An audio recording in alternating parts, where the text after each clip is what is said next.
En nuestro video entrevistamos al doctor Ricardo Alfonso Pinto, médico radiólogo de una prestigiosa empresa. También entrevistamos al comandante de una empresa de ambulancias, quienes nos relataron los hechos históricos en cuanto a referencia para ellos de la toma del Palacio de Justicia. Las participantes de este video fuimos Angie Catalina Hernández, Daniela Cuartas y Sandra Martínez. Muchas gracias. En el tiempo en que ocurrió la toma del Palacio de Justicia por el M-19, yo era estudiante de medicina en la Universidad Nacional de Colombia.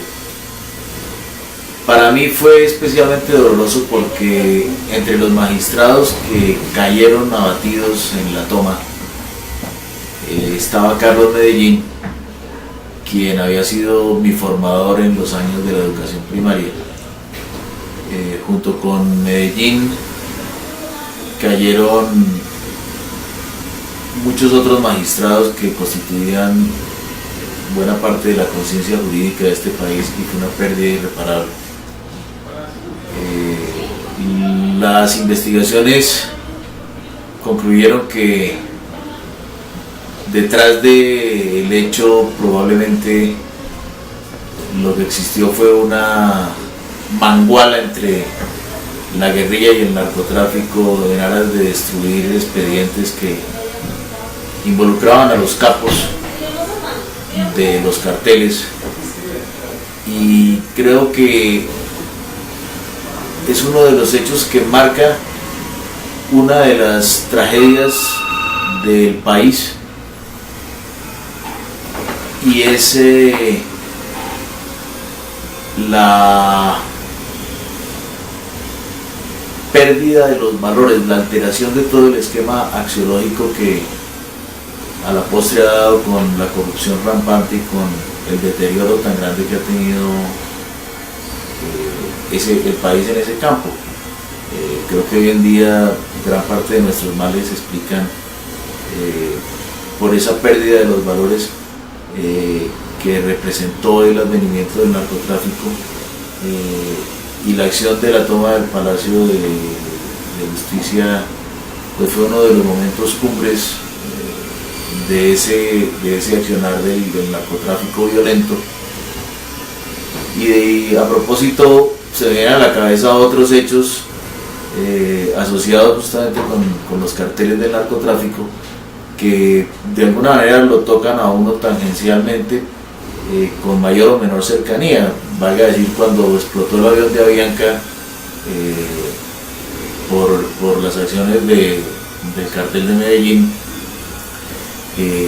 los restos del avión siniestrado estuvieron o cayeron pues muy cerca de la finca familiar, y por ese hecho en particular, que además lo recuerdo desde el punto de vista noticioso con claridad, pues resultó cercano a mí.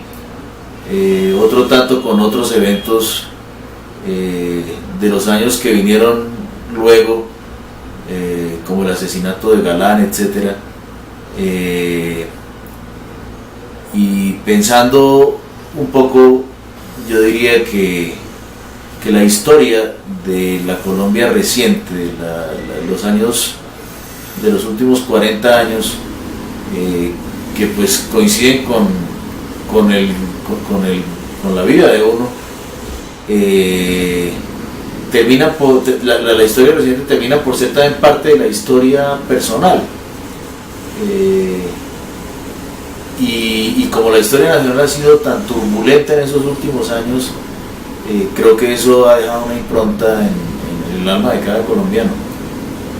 Eso a manera de reflexión. Empezar una conversación sobre la toma del Palacio de Justicia. ¿Qué nos podría contar sobre la toma del Palacio de Justicia? Bueno, la toma del Palacio de Justicia fue el 9 de noviembre de 1985, creo, no estoy mal. La toma del Palacio de Justicia fue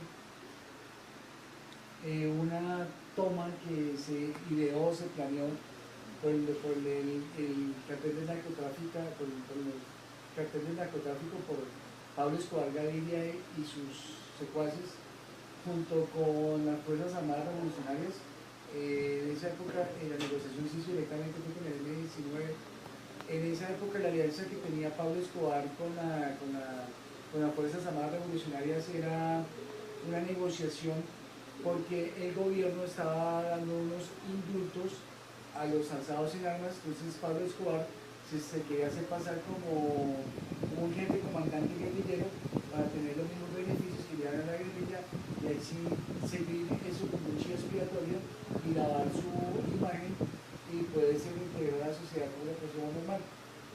En esa época hubo muchos problemas de negociación con el gobierno, no llegaban a un acuerdo, y la única forma para presionar al gobierno era hacer un atentado que le dolía mucho al gobierno, y eso era el Palacio de Justicia. El Palacio de Justicia tenía dos objetivos militares. Un objetivo militar era que el M-19 diera su año de popularidad y presionar al gobierno, y a su vez la segunda idea era que Pablo Escobar tenía muchos archivos y expedientes que él pensaba que estaban ocultos en el mismo Palacio de Justicia. Entonces se dio un solo tiro, matar dos pájaros, que era hacer el acto de presión al gobierno, subir el estatus al M-19, y a la vez Pablo Escobar desaparece sus archivos criminales que tenían en el Palacio de Justicia. Ese era básicamente el fundamento por el cual se hizo esto. En esa época estaba el presidente Belisario Betancourt. En ese momento se reunió la cúpula militar y de justicia en el Palacio de Nariño. Había dos opciones, que era la toma militar o la negociación pacífica para la parte del Palacio de Justicia. En esa época, con tantos atentados terroristas, y la población y el gobierno estaban muy cansados por tanta violencia, Belisario Betancourt decidió no hacer una negociación pacífica sino armada, porque él dijo que no se quería dejar imponer de los grupos alzados en armas y de los criminales. Dijo que si él negociaba, se dejaba sobornar, lo iban a seguir haciendo.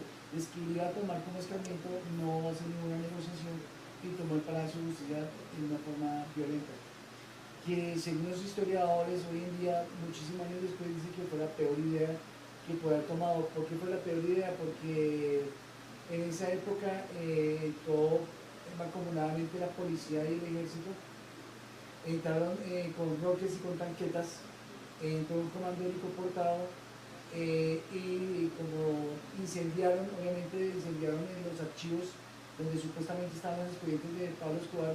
Entonces hubo como una especie de motinamiento interno en el palacio, donde había humo, donde había fuego, había gente inocente, donde habían guerrilleros, donde habían civiles y donde habían empleados del mismo palacio. Entonces, al entrar en forma bruta a tomarse el palacio por las fuerzas colombianas, hicieron disparos y también asesinaron gente inocente, gente civil, y por eso hoy en día se cree que hay como inculpaciones al ejército, porque también se encontraron munición de la Fuerza Armada Colombiana en civiles y en gente que laboraba en el Palacio de Justicia. Entonces, a raíz de eso se le inculpan que se desaparecieron cierto tipo de cadáveres, tratando de borrar la evidencia que el ejército también mató gente inocente sin darse cuenta.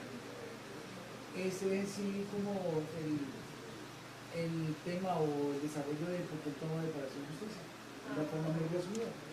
Bueno, muchísimas gracias por todo.